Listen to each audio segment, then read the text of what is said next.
ہم لوگ جب ان کے گھر میں پہنچے تو چچی نے ہمارا استقبال کیا اور دیکھتے ہی کہنے لگی کہ ہیرا نے یہ جو جوڑا پہنا ہوا ہے نا، اللہ بخشے سکینہ کو بھی یہ رنگ بڑا ہی پسند ہوتا تھا۔ اماں کو ڈر تھا کہ کہیں چچی پھر سے نہ شروع ہو جائے۔ چچا نے اشارے سے چچی کو چپ کروایا اور ساتھ ہی اپنی بیٹی نجمہ کو آواز دینے لگے۔ جب وہ باہر آئی تو ایسا لگا جیسے کسی شادی میں جا رہی ہو۔ اس قدر تیاری، اف خدایا! اب یہ گاؤں کے لوگ، میں بڑی ہی مشکل سے وہاں بیٹھی رہی کیونکہ ہر بات میں چچی اپنے بچوں کی اچھائیاں اور باقی لوگوں کی برائیاں کرتی رہیں۔ کچھ ہی دیر میں چچا کا بیٹا وارث بھی آ گیا۔ وہ اپنی فیملی سے قدرے سلجھا ہوا لگ رہا تھا۔ ہم لوگ کوئی 3 گھنٹے بیٹھے رہے اور ان 3 گھنٹوں میں 2.5 گھنٹے پھپھو سکینہ کے قصے ہی سننے کو ملے کہ ان کا کسی کے ساتھ کوئی چکر تھا، تبھی تو خودکشی کی نسبت آ گئی تھی۔ میں بھی کافی چپ ہو گئی تھی، لیکن ابا کا خیال تھا کہ ہمیں اس وقت یہاں پر ہونا چاہیے اور اچھا برتاؤ کرنا چاہیے۔ ہمارے اٹھ کر جانے کے بعد چچا کے گھر سے کچھ 500 قدم کے فاصلے پر تھا۔ وہاں ایک بزرگ ہستی آرام فرما رہی تھی۔ ابا ان کے بہت بڑے مرید تھے۔ جیسے ہی ہم لوگ وہاں داخل ہوئے، وہاں پر ایک عجیب سا سکون مجھے ملا، جیسے کہ گرم تپتی دھوپ میں کھڑے ہونے کے بعد سایہ کس قدر ٹھنڈک دیتا ہو، بالکل ویسا ہی سکون۔ ادارے کے عین وسط میں بزرگ ابدی نیند سو رہے تھے اور ان کی مخالف سمت میں ایک کنواں بھی تھا، جہاں سے لوگ کبھی کسی زمانے میں پانی بھر کر اپنی ضروریات کو پورا کرتے تھے۔ میں نے دعائیں وغیرہ مانگی اور کنویں کے پاس چلی گئی۔ جیسے ہی اندر جھانکا، ایک عجیب سی ہولناکی سی محسوس ہوئی۔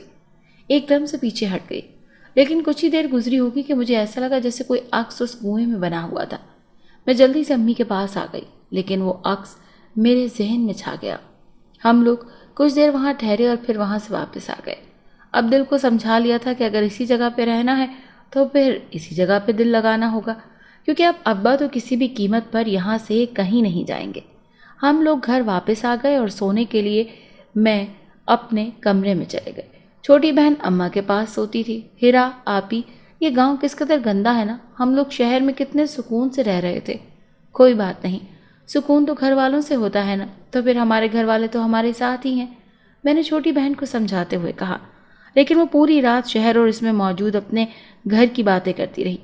میں نے ہیرا کو کافی مطمئن کرنے کی کوشش کی، لیکن بے سود۔ نہ جانے وہ کب سو گئی، مجھے کچھ پتہ نہیں چلا کیونکہ میں خود بھی سو چکی تھی۔ کچھ ہی عرصے بعد گاؤں میں کوئی سالانہ عرس تھا۔ ابا کے مطابق ہم میں سے کوئی بھی اس طرف دیکھے گا بھی نہیں، جانا تو بہت دور کی بات تھی۔ نجمہ صبح سویرے ہی گھر آ گئی اور کہنے لگی کہ میلہ دیکھنے چلیں۔ میں نے کہا نہیں، ابا نے بڑی سختی سے منع کیا ہے۔ ارے تو تایا جی کو کیسے پتہ چلے گا کہ تم تو جانتی ہو آج انہوں نے شہر جانا ہے ابا کے ساتھ، تو ہم لوگ ان کی غیر موجودگی میں ادارے میں چلے جائیں گے۔ ادارے میں؟ ارے ہاں، وہیں پہ تو لگتا ہے نا میلہ، وہ جو بزرگ وہاں رہتے ہیں نا، انہی کے سالانہ عرس کا میلہ لگتا ہے، نجمہ نے میری معلومات میں اضافہ کرتے ہوئے کہا۔ لیکن نجمہ، اگر ابا کو پتہ چل گیا تو؟ اگر تایا کو پتہ چلا بھی تو ابا سب کچھ دیکھ لیں گے، تم بس ان کے جاتے ہی ادھر ہماری طرف آ جانا۔ نجمہ یہ کہہ کر چلی گئی اور صبغہ بہت خوش ہو رہی تھی کہ بہت ہی زیادہ مزہ آنے والا ہے۔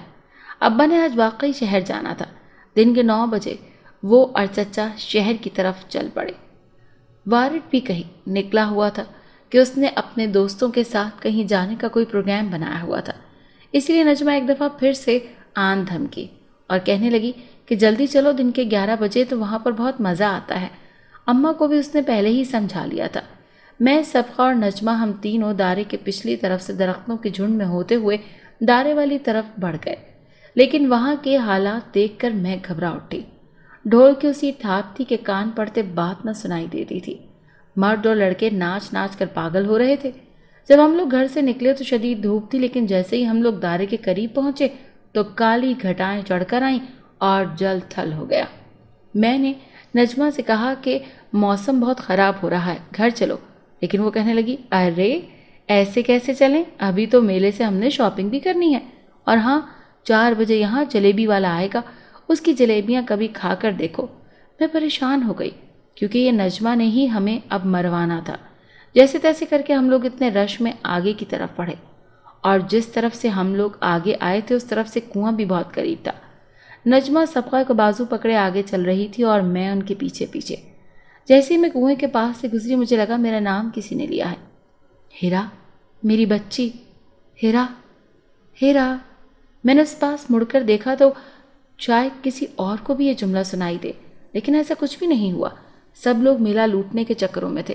میں کنویں کی منڈیر کے پاس کھڑی تھی۔ منڈیر بنے بھی کچھ ہی عرصہ ہوا تھا، اس بنا پر کنویں میں گرنے کا بہت بہت خدشہ ہوتا ہے۔ ارے تم یہاں کیا کر رہی ہو؟ نجمہ میرے بہت پیچھے رہنے پہ واپس مڑ کر میری طرف آئی۔ میں نے جلدی سے کنویں کی منڈیر چھوڑ دی اور آگے اس کی طرف چلنے لگی۔ تم وہاں کیا کر رہی تھی؟ ارے ہم یہاں لطف اندوز ہونے کے لیے آئے ہیں۔ ہنسو، بولو، کوئی بات کرو، نہ کہ ایسے بت بنی کھڑی رہو۔ وہ کسی بڑی سیانی بوڑھی کی طرح مجھے سمجھانے لگی اور مجھے اس کے انداز پر ہنسی آ رہی تھی۔ کھلونے بھی لے کر سبقہ کو دیے، جھولے بھی لیے اور اب جلیبی کا انتظار ہے۔ جیسے ہی 3 بجے شور مچ گیا، جلیبی والا آ گیا۔ گاؤں میں 3 بجے ہی دھوپ ڈھلنے لگ جاتی ہے۔ میں نے نجمی سے کہا کہ اب چلو گھر چلتے ہیں، لیکن ابھی اس کا کوئی بھی ارادہ نہیں تھا۔ وہ ابھی کچھ دیر اور یہاں ٹھہرنا چاہتی تھی۔ وہ ہمیں ساتھ ساتھ بتاتی بھی جا رہی تھی کہ یہ میلہ صدیوں پرانا ہے، یہاں پر لوگ بڑی دور دور سے منتیں مانگنے آتے ہیں، چڑھاوے چڑھاتے ہیں۔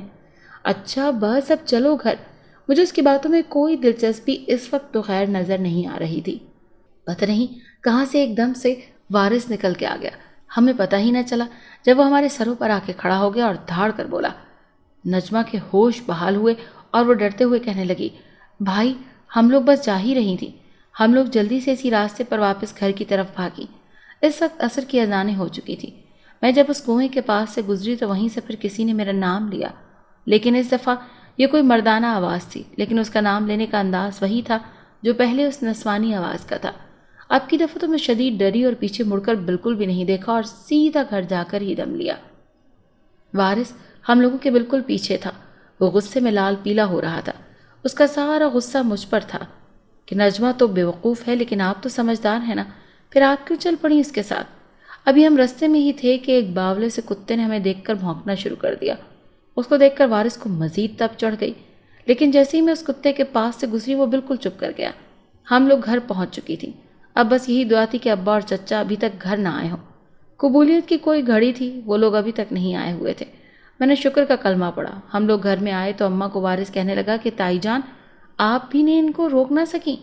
وہ کچھ دیر تک یوں ہی غصے سے بلبلا کر واپس چلا گیا۔ میں شرمندہ سی وہاں بیٹھی ہوئی تھی، پھر اٹھ کر اماں کے ساتھ کچھ کام کاج کروانے لگی۔ ابا رات کو دیر سے گھر آئے تھے، اسی لیے سب کچھ خیر و عافیت سے ہو گیا۔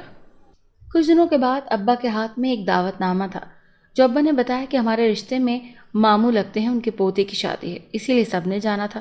شادی ٹھیک 1 ہفتے کے بعد تھی۔ اس دوران ابا نے سب کو نئے کپڑے لے کر دیے۔ پورا خاندان کہتا تھا کہ میں ساری کی ساری مرحوم پھپھو جیسی ہوں اور میری ساری عادتیں بھی ویسی تھیں۔ میں نے شادی پہ جانے کے لیے جو جوڑا پسند کیا اس کا رنگ گہرے نارنجی رنگ کا تھا۔ میں جب وہ جوڑا گھر لے کر آئی تو ابا نہ جانے کیوں بہت اداس ہو گئے، شاید وہ بہن کو یاد کر رہے تھے۔ 1 ہفتہ یوں ہی گزر گیا اور ہم چچا کی فیملی شادی پر چلے گئے۔ جو ہی میں نے وہ جوڑا پہنا تو مجھے ایسے لگا کوئی مجھے دیکھ کر مسکرا رہا ہے اور کہہ رہا ہے کہ اس جوڑے میں تو بالکل سکینہ ہی لگ رہی ہو۔ ابا جی میرا وہ جوڑا دیکھ کر کچھ دیر کو بولے ہی نہیں کچھ۔ شادی خیر و عافیت سے سر انجام پا رہی تھی۔ نکاح کے وقت نجمہ کو لگا کہ وہاں قریب جا کر نکاح دیکھنا چاہیے۔ میں اس کا بازو پکڑتی ہی رہ گئی، لیکن وہ کہاں سننے والی تھی۔ نکاح دیکھنا چاہیے تو بس دیکھنا چاہیے۔ ہم دلہن والے کمرے میں چلے گئے جہاں اس کے والد مولوی صاحب اور اس کی والدہ موجود تھی۔ جیسے ہی مولوی صاحب نے پوچھا قبول ہے تو مجھے علم ہی نہیں کہ میرے منہ سے کیسے نکل گیا بے خیالی میں کہ قبول ہے۔ میں نے دلہن کے ساتھ 3 دفعہ یہی الفاظ بولے۔ میں خود ہی ہنس بھی رہی تھی، لیکن میں اس لمحے کے بے اختیار تھی۔ نکاح جیسے ہی ختم ہوا تو نجمہ نے کہا آؤ دلہن دیکھتے ہیں۔ وہ آگے بڑھی اور اس کا گھونگھٹ اٹھا دیا۔ جیسے ہی گھونگھٹ اٹھایا میرے پیروں تلے سے زمین نکل گئی، کیونکہ یہ تو بالکل وہی دلہن تھی جس کا عکس میں نے اس دن کنویں میں دیکھا تھا۔ میرے پسینے چھوٹ گئے اور میں بھاگم بھاگ اماں کے پاس آ کر بیٹھ گئی۔ وہ میری یہ حالت دیکھ کر شدید گھبرا گئی۔ کیا ہوا ہیرا؟ اماں وہ دلہن وہی ہے، وہ جو اماں وہ میرے منہ سے بات نکلنی مشکل ترین ہو رہی تھی۔ اماں نے مجھے اس حالت میں پہلی دفعہ دیکھا تھا اور پریشان ہو رہی تھی کہ ہوا کیا ہے۔ ارے جب یہ سکینہ جیسے کپڑے اس رنگ والے پہنے گی تو پھر ایسا ہی ہوگا نا۔ چچی نے پاس سے لقمہ دینا مناسب سمجھا۔ اماں نے گھور کر چچی کو دیکھا۔ اتنی دیر میں میرے سارے کپڑے پسینے سے شرابور ہو چکے تھے۔ چچی کو جب لگا کہ میری طبیعت زیادہ خراب ہو رہی ہے تو وہ بھاگ کر باہر مردوں والی طرف گئیں اور وارث سے کہا کہ کہیں سے کوئی جوس لے آؤ۔ وہ کچھ ہی دیر میں شاپر بھر کر کچھ ٹھنڈی چیزیں لے آیا اور خود اندر دینے آیا۔ جیسے ہی اس کی نظر مجھ پر پڑی تو وہ کہنے لگا اس کی طبیعت زیادہ خراب ہو رہی ہے، اسے یہاں قریب کے ایک ڈاکٹر کے پاس لے چلتے ہیں۔ وہ مجھے دیکھ کر کچھ گھبرا گیا۔ اماں نے کہا اپنے تایا کو بلا لاؤ۔ وارث کہنے لگا کہ تایا اور ابا تو دلہن کے بھائیوں کے ساتھ مل کر دوسرے گاؤں میں گئے ہوئے ہیں، جہاں پہ کچھ سامان جہیز کا پڑا ہے، وہی اٹھانا تھا۔ اماں آپ چلیں میرے ساتھ، وارث نے چچی کو کہا۔ ارے بچے تم لے جاؤ ہیرا کو، کیسی غیروں والی باتیں کرتے ہو۔ اماں نے مجھے وارث کے ساتھ بھیج دیا۔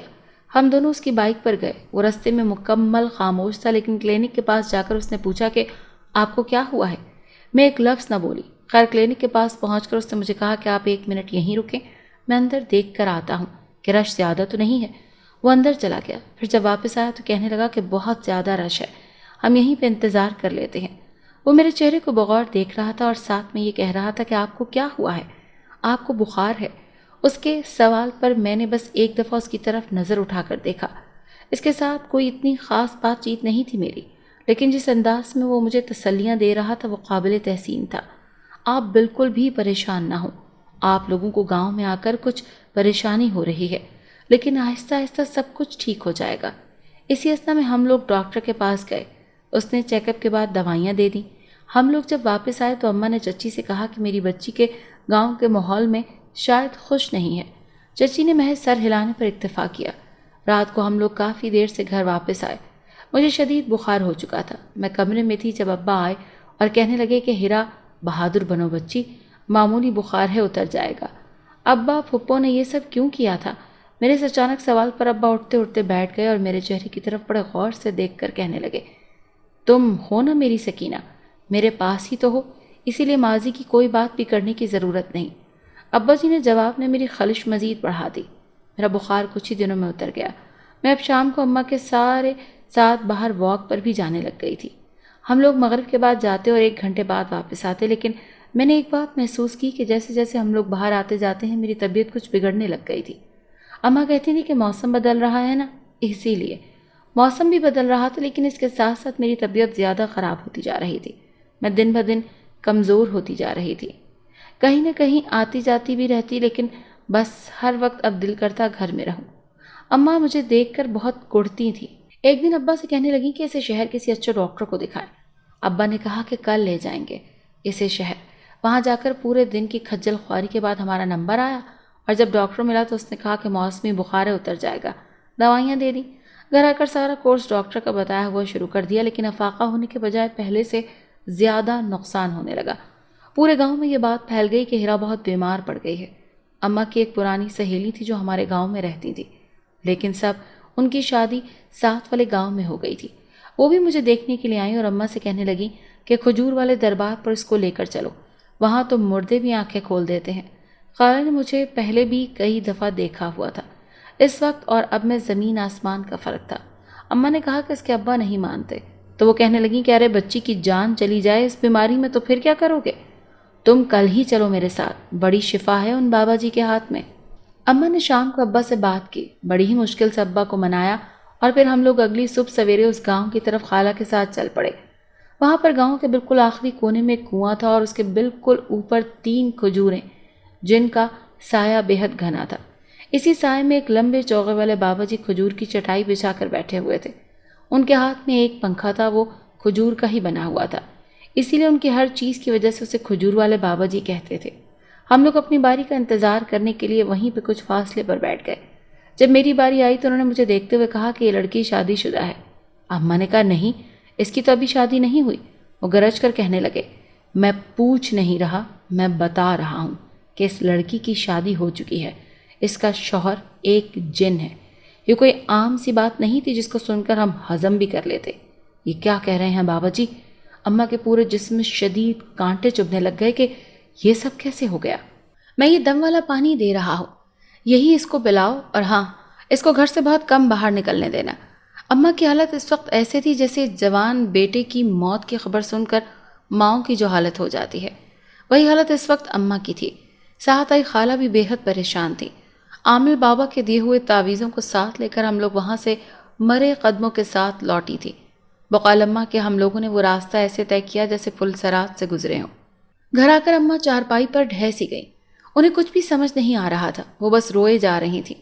شام کو ابا اور چچا کے گھر والے احوال پوچھنے کے لیے آئے تو ابا نے پوچھا کہ کیا کہا تمہارے اس بابا جی نے؟ وہی تضحیک امیز انداز تھا ابا کا۔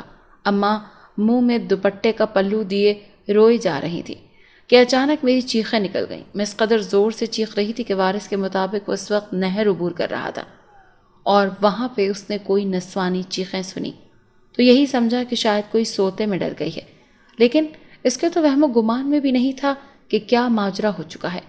ابا نے اماں کی بات کا جواب سنے بنا ہی میری طرف بھاگنا شروع کر دیا۔ وہ جیسے ہی کمرے میں داخل ہوئے تو ان کی جان لبوں پر آ گئی۔ میں اس وقت دیوار پر چڑھنے کی کوشش کر رہی تھی۔ ہیرا، میری بچی نیچے آؤ، میری بچی، کیا ہوا ہے تمہیں؟ کیوں یہ سب کر رہی ہو؟ چچی نے جب مجھے اس حالت میں دیکھا تو ان کی آنکھیں ابل کر باہر آ گئیں۔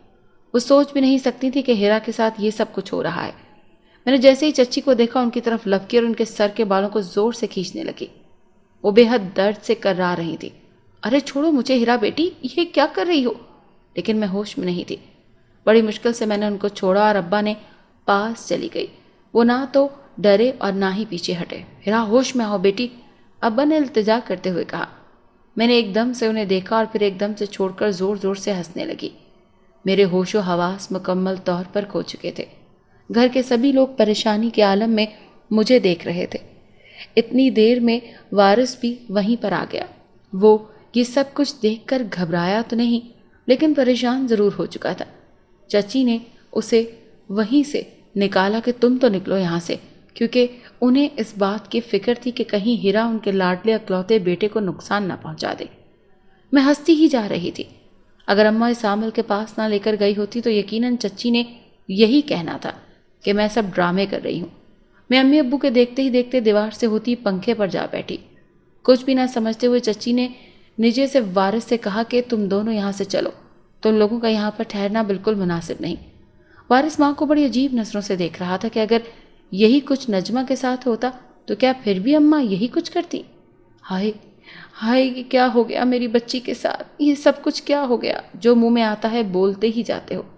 ارے یہ سب کچھ کہیں شہر سے ہی اس پر عاشق نہ ہوا ہو؟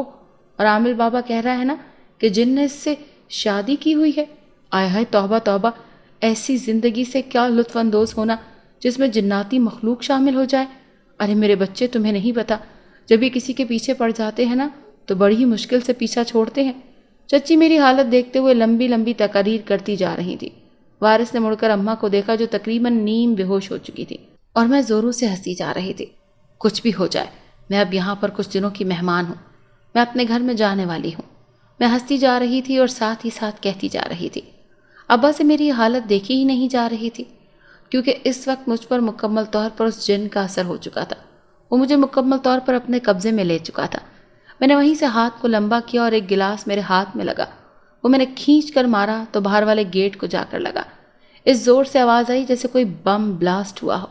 ابا اماں نے گھبرا کر مڑ کر دیکھا۔ بس ان کے دیکھنے کی دیر تھی، میں پنکھے کے اوپر سے نیچے آ گئی اور ساتھ ہی ساتھ گول گول گھومنے لگے۔ مجھے روکنے کے لیے وارث آگے بڑھا، لیکن میری گردن اس انداز میں گھوم رہی تھی جیسے ٹوٹ ہی جائے گی۔ ہیرا، ہیرا میری بات سنو، وارث نے مجھے کہا، لیکن میں کہاں کچھ سننے والی تھی۔ میری گردن پہلے سے بھی زیادہ تیزی سے گھوم رہی تھی۔ وارث پیچھے ہو کر بیٹھ گیا کہ یہ کام حد سے بڑھ چکا ہے، کچھ بھی کہنے کا کوئی فائدہ نہیں ہونے والا۔ اماں کو جب کچھ ہوش آئی تو انہوں نے سب کو کمرے سے باہر نکال کر باہر والے کمرے کا تالا لگا دیا۔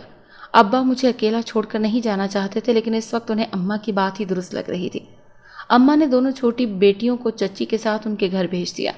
نجمہ اس دن کے بعد ہمارے گھر نہیں آئی، کیونکہ اس کی امی نے سختی سے اسے منع کر دیا تھا۔ وارث کبھی کبھی چکر لگا جاتا تھا، لیکن وہ بھی زیادہ تر ہمارے گھر سے دور ہی رہنے لگا۔ ایک صبح جب سب سو کر اٹھے تو میں بالکل ٹھیک تھی، جیسے پہلے ہوتی تھی۔ کوئی دیکھ کر کہہ ہی نہیں سکتا تھا کہ مجھے کوئی مسئلہ ہے۔ اماں ابا نے مجھے اپنے پاس بٹھا اور کہنے لگے کہ بیٹی، ہم بڑے ہی پریشان ہیں، تم بتاؤ کچھ ایسا ہوا تھا؟ یہ سب مصیبت ہمارے سر پر آ گئی ہے۔ میری بچی، ہمیں بتاؤ تمہیں کیا ہوا تھا پچھلے کچھ دنوں میں؟ ابا نے اس قدر اپنائیت اور محبت سے پوچھا کہ میرے بھی آنسو نکل آئے۔ وہ میں کنویں کے پاس، ایک دم سے میری گردن نے جھرجھری لی اور ساتھ ہی میرے آنسو میرے کہکہوں میں بدل گئے۔ میں ایک دم سے ان دونوں کے درمیان سے اٹھ کر سیڑھیاں چڑھنے لگی۔ ہمارے گاؤں میں اوپری منزل تک جانے کے لیے تقریباً 30 سیڑھیاں تھیں، جن کو عام روٹین میں چڑھنے کے لیے 10 منٹ لگ جاتے تھے، لیکن میں نے وہ 1 سیکنڈ میں عبور کر لی۔ اماں ابا یہ سب کچھ دیکھ کر دنگ رہ گئے۔ میں جیسے ہی چھت پر چڑھی، ساتھ والے چھت پہ وارث کھڑا تھا۔ وہ کوئی تار ٹھیک کر رہا تھا۔ میں نے اس کی طرف دیکھا اور مسکرا دی۔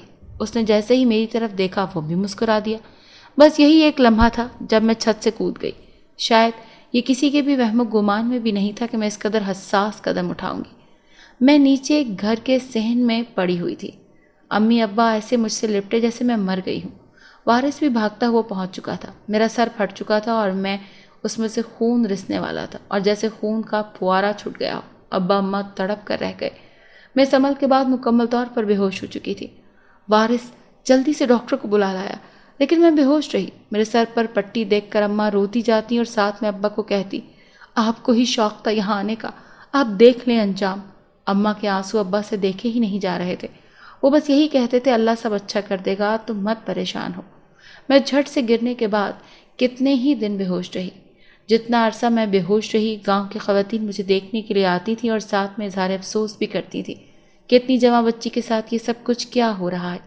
اماں کہتی کہ میری بچی کے لیے آپ سب دعا کریں، اللہ اس کے ساتھ خیر والا معاملہ کرے۔ دم والا پانی پلایا جاتا تھا لیکن بے سود۔ ایک دن کچھ فرق پڑتا لیکن پھر ویسے ہی ہو جاتا۔ پھر ابا کے ایک ملنے والے نے ایک اور عامل کا بتایا۔ وہ بہت برگزیدہ بزرگ ہیں، جس کو ایک دفعہ دیکھ لیں سب کچھ بتا دیتے ہیں۔ اب یہ فیصلہ ہوا تھا کہ ان کے پاس جایا جائے۔ وہ تو ہمارے گاؤں سے بہت دور تھے۔ امی ابا، وارث اور میں، ہم لوگ اپنی گاڑی کروا کر اس منزل کی طرف چل پڑے۔ تقریباً 24 گھنٹوں بعد ہم لوگ وہاں پہنچے۔ بہت سفر کیا تھا۔ ان بزرگ کا ڈیرا تھا جہاں پہ وہ اپنے مریدوں کے ساتھ بیٹھے تھے۔ گھر تو ان کا کہیں بہت ہی دور تھا۔ جیسے ہی ہم لوگ وہاں پہنچے تو انہوں نے ہمیں کھانا وغیرہ دیا۔ میں چونکہ لڑکی تھی اسی لیے مجھے انہوں نے گھر کے اندر ہی دیکھا۔ وہ جیسے ہی میرے قریب ہوئے تو میں نے ایک دم سے آنکھیں کھول دی۔ میری آنکھوں میں سے اس وقت شعلے نکل رہے تھے۔ وہ ایک دفعہ تو گھبرا گئے، لیکن پھر اس کے بعد کچھ پڑھ کر پھونکنے لگے۔ کچھ دیر کے بعد جب وہ بہت کچھ پڑھ کر پھونک چکے تو کہنے لگے، آخر تو کیا چاہتا ہے؟ یہ سوال انہوں نے میرے اندر موجود اس جن سے پوچھا تھا۔ تمہاری موت۔ میرا یہ جواب سن کر وہ بابا جی ایک دم پیچھے کو ہٹ گئے، اور ایک موٹے صحت مند سے مرید کو آواز تھی۔ وہ جیسے ہی آیا اس کے ہاتھ میں ایک لمبا سا ڈنڈا تھا۔ اس نے آتے ہی وہ مجھ پر برسانے کی کوشش کی، لیکن یہ کیا، وہ اگلے ہی لمحے منہ کے بل گر پڑا۔ اس کی ناک میں سے خون آنے لگا۔ بابا جی نے اس کے ہاتھ سے ڈنڈا لے کر خود مجھ پر برسانا شروع کیا، لیکن بے سود۔ دوسرے ہی لمحے ان کا ڈنڈا ٹکڑے ٹکڑے ہو چکا تھا۔ یہ ماجرا دیکھ کر انہوں نے اپنے 2 مریدوں کو بلایا۔ ان کا بھی یہی حال ہوا۔ جب وہ بے بس بے حال ہو چکے تو بابا جی نے تھکار کر کہا، آپ لوگ بچی کو یہاں سے لے جائیں، یہ میرے بس کا روگ نہیں ہے، کیونکہ یہ کوئی بہت ہی طاقتور جن ہے، یہ میرے بس میں نہیں ہے۔ وارث نے جب یہ بات سنی تو پریشان ہو کر کہنے لگا کہ اب ہم پھر کیا کریں، کہاں سے اس کا علاج کروائیں؟ یہ میں نہیں جانتا، لیکن اتنا پتہ ہے کہ یہ کوئی بہت ہی خطرناک جن ہے جس نے آپ کی بچی پر سایہ کیا ہوا ہے۔ آپ اسے یہاں سے جتنی جلدی ممکن ہو لے جائیں، میرے باقی لوگ بہت متاثر ہو رہے ہیں۔ ابا، امی اور حتیٰ کہ وارث کی آنکھیں بھی آنسوؤں سے بھیگ گئیں۔ وہ لوگ جس طرح سے مجھے لے کر گئے تھے ویسے ہی واپس لے آئے۔ اماں کا دل بالکل ایسے تھا جیسے بند ہونے کے قریب تھا۔ وارث مشکل گھڑی میں سارے گھر والوں کو دلاسا دینے لگا ہوا تھا۔ ہم لوگ ویسے ہی لمبا سفر کر کے گھر پہنچے تھے، لیکن اس سفر میں تھکاوٹ اور پریشانی بہت زیادہ تھی۔ جیسے ہی ہم لوگ گھر واپس آئے تو سب گاؤں والے ایسے انتظار کر رہے تھے جیسے ہم لوگ جہاد سے واپس آ رہے ہوں۔ میری حالت پہلے سے بھی زیادہ خراب تھی۔ اب میں زیادہ دیر تک بے ہوش رہتی تھی۔ امی ابا بس پریشانی کے عالم میں یہاں سے وہاں پھرتے تھے۔ انہیں جہاں بھی کوئی بتاتا تھا وہ وہیں پہ پہنچ جاتے تھے، لیکن میری حالت کہیں سے بھی قابو میں نہیں آ رہی تھی۔ ایک شام ہمارے گھر میں دور دراز سے کچھ مہمان آئے۔ وہ آتے ہی بجائے اس کے کہ میری حالت پوچھتے، آتے ہی پھپھو کا ذکر لے کر بیٹھ گئے۔ ان میں سے جو ایک خاتون تھی وہ پھپھو کی کہیں کلاس فیلو رہ چکی تھی۔ وہ پچھلی باتیں دہرانے لگیں اور کہنے لگیں کہ سکینہ بڑی مضبوط لڑکی تھی، بڑی ہی سمجھدار۔ اس نے ایسا قدم کیوں اٹھایا کہ سیدھی کنویں میں ہی چھلانگ لگا دی؟ جیسے یہ باتیں میرے کان میں پڑی، میں ایک دم سے نیند سے بیدار ہو گئی اور ایک ہی لمحے میں مہمانوں کے سامنے جا کر بیٹھ گئی۔ وہ مجھے غور سے دیکھنے لگے اور کہتی ہیں کہ یہ تو سکینہ کی کاپی ہے، بس اللہ اس کے نصیب اچھے کرے۔ میں ساری باتیں سن رہی تھی لیکن میں نے کچھ بھی نہیں کہا، لیکن جیسے ہی انہوں نے یہ کہا کہ بچی کو سایہ کب سے ہے، میں اس وقت ان پر جھپٹی اور ان کا منہ نوچ دیا۔ وہ سب اس اچانک حملے سے بالکل تیار نہ تھے۔ انہوں نے مجھے پکڑ کر بٹھایا اور کہا کہ بیٹی ہیرا، یہ ہمارے مہمان ہیں، ایسے مت کرو۔ میں نے ابا کی یہ بات سنی تو ابا بھی جھپٹ پڑے۔ ہیرا میری بچی۔ میرے اس عمل پر ابا جی ایک دم پریشان ہوئے۔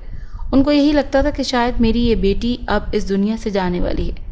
یہ سوچ کر ہی ان کے آنسو رکنے کا نام نہیں لے رہے تھے۔ میں نے ابا کی طرف دیکھا اور زور زور سے ہنسنے لگی۔ یا اللہ، میری بچی پر رحم فرما دے۔ میرے مالک، ہم گناہ گاروں کی دعاؤں کو سن لے۔ میرے مالک، آپ جانتے ہیں کہ میں نے کبھی بھی کسی کے ساتھ کچھ برا نہیں کیا۔ ابا جی کی یہ دعائیں سن کر میں عقب میں سے نکلی اور کہنے لگی، ابا تو پھر اپنی بہن کے ساتھ یہ سب کچھ کیوں کیا تھا؟ میرے یہ لفظ سن کر ابا جی کے ہوش اڑ گئے۔ پھپھو سکینہ نے آپ کی وجہ سے خودکشی کی تھی، آپ جانتے ہیں نا؟ نہیں نہیں، میرا اس وقت کوئی قصور نہیں تھا، لیکن میں مجبور تھا بیٹی۔ میں اس جن کے زیر سایہ ابا سے ماضی کے سوالات پوچھ رہی تھی۔ ابا سر جھکائے میرے سامنے کھڑے تھے۔ مہمان گھر سے جا چکے تھے۔ ابا نے کچھ دیر کے بعد اماں سے کہا کہ اب کوشش کرو کہ ہیرا مہمانوں کے سامنے بالکل بھی نہ آئے، ورنہ ہم تو کسی کو منہ دکھانے کے قابل نہیں رہیں گے۔ اماں دوپٹے سے پلو پونچھ رہی تھی۔ میرا ماضی میرے سامنے آن کھڑا ہوا ہے۔ ہیرا سکینہ کی باتیں مجھ سے کرتی ہے کہ میں نے اسے کیوں مارا، اس نے میری وجہ سے خودکشی کی تھی۔ اماں ہکا بکا ابا کی طرف دیکھ رہی تھی کہ یہ سب کچھ ہو کیا رہا ہے۔ کافی سارے دن میری وہی حالت رہی۔ اب تو میں بہت سارے دن بے ہوش رہتی تھی، اور جب بھی کبھی ہوش میں آتی تو خود کو بناتی سنوارتی رہتی۔ گاؤں میں ایک بزرگ رہتے تھے جو کافی نیک اور پرہیزگار تھے۔ وہ ایک دن اپنے گھر کے باہر چارپائی بچھا کر بیٹھے ہوئے تھے جب میرے ابا جی ان کے پاس سے گزرے، اور نہ جانے کیوں ان کے پاس جا کر بیٹھ گئے۔ جب کافی دیر گزر گئی اور انہوں نے کوئی بات نہ کی، نہ ہی ابا جی بولے، تو وہ بزرگ کہنے لگے، بچی کو جو بھی پریشانی ہے اس کا علاج قرآن پاک سے کرو، کیونکہ وہ ہر بیمار کے لیے شفا ہے۔ ابا جی نے ایک دم سے ان بزرگ کی طرف دیکھا۔ تم جانتے ہو نا حاکم کہ تمہاری بہن اس گاؤں کی بیٹی تھی۔ جب اس نے خود کو ختم کیا تو جس کنویں میں اس نے چھلانگ لگائی تھی نا، اس میں تمہاری بیٹی کا عکس وہ دیکھ چکی ہے۔ بس اب تمہیں ستانے کے لیے اس نے تمہاری بیٹی پر سایہ کر دیا ہے، کیونکہ جب اس نے خودکشی کی تھی تو اصل میں اس پہ بھی ایک جن عاشق ہو چکا تھا۔ بس اب وہ جن اس کے تصرف میں ہے، اور اسی کے بدولت وہ ہیرا بیٹی کو تنگ کر رہا ہے۔ بابا جی ایک دفعہ گھر چلیں اور بچی کو دیکھ لیں، میں آؤں گا جلد از جلد۔ بابا جی یہ کہہ کر گھر کے اندر چلے گئے۔ اس کے بعد ابا جی اس کنویں کے پاس گئے جہاں پہ پھپھو نے کئی سال پہلے چھلانگ لگا کر خود کو ہمیشہ کے لیے ختم کر لیا تھا۔ جیسے ہی ابا جی کنویں کے پاس پہنچے تو اندر سے سسکیوں کی آوازیں آنے لگیں۔ بھائی، میں بے قصور ہوں بھائی، میں نے کچھ بھی نہیں کیا۔ وہی آواز جو کبھی ابا کے کانوں سے ٹکرایا کرتی تھی، وہی آواز آج کیسے ابا کا پیچھا کر رہی تھی۔ میری بچی کو معاف کر دے مالک۔ ابا نے ہاتھ جوڑ کر اللہ سے معافی مانگی۔ بھائی، کوئی معافی ایسے نہیں ملتی۔ آپ جانتے ہیں نا آپ لوگوں نے کس قدر مجھ پر ظلم کیا تھا۔ سکینہ، مجھے معاف کر دو۔ ابا نے کنویں والی سمت ہاتھ جوڑتے ہوئے کہا۔ کوئی معافی نہیں۔ کنویں سے آواز آئی۔ ابا سسکتے ہوئے گھر واپس چلے گئے، جہاں پہ بابا جی وہیں پہ بیٹھے ہوئے تھے۔ ہیرا سر جھکا کر ان کے سامنے بیٹھی ہوئی تھی۔ ابا نے میری طرف دیکھا، پھر بابا جی سے مخاطب ہوئے۔ اسے ٹھیک کر دیں بابا جی، میری بچی بس ٹھیک ہو جائے۔ اب یہی باتیں ہو رہی تھی کہ دھواں سا پورے گھر میں بھر گیا۔ کالے بادلوں نے سارے گھر کو گھیرے میں لے لیا اور برسنے لگ گئے۔ وارث بھی وہیں پہ آ گیا۔ بابا جی نے کچھ منتر پڑھا اور ایک کالا سیاہ جن نمودار ہو گیا۔ اس نے آتے ہی میرا ہاتھ پکڑ لیا اور لے کر چلنے لگا۔ بابا جی نے قرآن پاک کی تلاوت شروع کر دی۔ وہ جیسے جیسے پڑھتے جاتے اس جن کے قدم وہیں پر تھمتے جا رہے تھے۔ یہ میری بیوی ہے، میں نے اسے لے کر جانا ہے۔ یہ تمہاری بیوی نہیں ہے، بابا جی نے بڑی نرمی سے کہا۔ اس نے میرے ساتھ قبول ہے کہا ہے۔ جن اپنی بات پر بضد تھا۔ جب 2 ماہ بعد یہ لوگ ایک شادی میں گئے تھے تو اسی وقت میری بھی شادی ہو رہی تھی۔ یہ اس سجی ہوئی سیج پہ آ کر بیٹھ گئی تھی جس میں میں اور میری بیوی بیٹھے ہوئے تھے۔ پھر جب میرا نکاح ہو رہا تھا تو اس نے بھی ساتھ میں کہا، قبول ہے، قبول ہے۔ اب اسے میں اپنے ساتھ لے کر جاؤں گا اور پھر اسے اپنا غلام بنا کر رکھوں گا، جیسے سکینہ کو رکھا ہوا ہے۔ ارے اس نے بھی یہی غلطی کی تھی نا کہ میرے باپ کے نکاح میں چلی گئی تھی۔ وہ جس قدر خوبصورت تھی اس پر تو کوئی بھی جن عاشق ہو سکتا تھا۔ وہ جن چیخ چیخ کر کہہ رہا تھا۔ بابا جی نے کہا کہ اس مسئلے کا صرف ایک ہی حل ہے کہ اسی وقت ہیرا کے ساتھ کوئی نکاح کر لے تو یہ جن ابھی اور اسی وقت ہمیشہ کے لیے اس کا پیچھا چھوڑ دے گا۔ اسی وقت کون شادی کرے گا ہیرا سے؟ جب سب لوگ یہ باتیں کر رہے تھے تو میری طبیعت پھر سے بگڑنے لگی تھی۔ میرے منہ سے ایک دم جھاگ نکلنے لگی۔ وارث پاس ہی کھڑا تھا، اس نے ابا جی سے کہا کہ وہ ہیرا سے ابھی اور اسی وقت نکاح کرنے کو راضی ہے۔ اسی اثنا میں چچی جی وہیں پہ آ گئی۔ وہ بیٹے کو موت کے منہ میں نہیں دھکیل سکتی تھی۔ چچی نے زار و قطار رونا شروع کر دیا۔ میں تمہیں یہ سب نہیں کرنے دوں گی، میں تقریباً بے ہوش ہی ہونے والی تھی جب بابا جی سے وارث نے کہا آپ نکاح شروع کروائیں۔ چچی روتی چیختی رہی لیکن وارث نے ان کی ایک نہ سنی۔ میرا نکاح وارث کے ساتھ ہو گیا۔ جیسے ہی میرا نکاح وارث کے ساتھ ہوا، جن سر میں خاک ڈالتا ہوا وہیں پہ لوٹ پوٹ ہونے لگا۔ وہ اس قدر شدت سے رو رہا تھا جیسے کوئی اس کا بہت پیارا مر چکا ہو۔ بابا جی نے بہت اونچی آواز میں تلاوت شروع کر دی۔ وہ سورہ یاسین پڑھ رہے تھے۔ جیسے جیسے وہ تلاوت اونچی آواز میں کرتے جاتے وہ جن پاگلوں کی طرح روتا جاتا۔ وہ ایک دم سے آگ کی لپیٹ میں آ گیا۔ بابا جی نے سورہ یاسین کے بعد سورہ رحمان کی تلاوت شروع کر دی۔ اب تو وہ مزید پاگل ہو رہا تھا۔ سارے گھر والے سہم کر آس پاس اسے دیکھ رہے تھے، کیونکہ وہ صرف مجھے باطنی آنکھ اور بابا جی کو ظاہری آنکھ سے نظر آ رہا تھا۔ یہ عمل کافی دیر تک جاری رہا کہ اچانک آگ زور سے بھڑکی اور ساتھ میں ہی خاک کی شکل میں جن زمین پر گر گیا۔ وہ جیسے ہی گرا اس کی خاک نے ہوا میں اڑنا شروع کر دیا، ایک دائرے کی صورت میں۔ بابا جی نے سورہ واقعہ کی تلاوت کی اور اس خاک کی جانب پھونک مار دی۔ جیسے ہی وہ پھونک ہوا میں گئی، وہ خاک مکمل طور پر غائب ہو گئی۔ اس کے کچھ ہی دیر کے بعد پھپھو سکینہ سفید کپڑوں میں ملبوس میرے قریب آئیں، میرے ماتھے پر بوسہ دیا اور ساتھ میں مجھے الوداعی سلام کرتے ہوئے چلی گئیں۔ میرے چہرے پر ایک مسکراہٹ پھیل گئی اور میں نے آنکھیں آہستہ آہستہ کھولنی شروع کر دی۔ جیسے ہی میں نے پوری آنکھیں کھولی تو سب سے پہلے دکھنے والا چہرہ ابا اور اماں کا تھا۔ وہ تو رو رو کر بے حال ہو چکے تھے۔ پھر میں نے وارث کو دیکھا جو مجھے دیکھ کر مسکرا رہا تھا۔ اماں جلدی سے آگے بڑھی، میرے ماتھے پر بوسہ دیا۔ میں نے دونوں ہاتھ جوڑ کر ان سے معافی مانگی کہ میری وجہ سے ان کو اتنی تکلیف اٹھانی پڑی۔ ابا نے میرے ہاتھ چومے کہ بس اللہ سے معافی مانگو، بے شک وہ معاف کرنے والا ہے۔ سب کے چہروں پر مسکراہٹ پھیل چکی تھی۔ اگر آپ کو یہ کہانی اچھی لگی ہے تو اسے لائک کیجیے اور ہمارے چینل کہانی محل کو سبسکرائب کیجیے۔ اور ہاں، اگر آپ کے کسی دوست، رشتہ دار یا بہن کے ساتھ خدا نخواستہ اس طرح کا کوئی بھی واقعہ پیش آیا ہے تو ہمیں کامنٹ سیکشن میں اس کے بارے میں ضرور بتائیے۔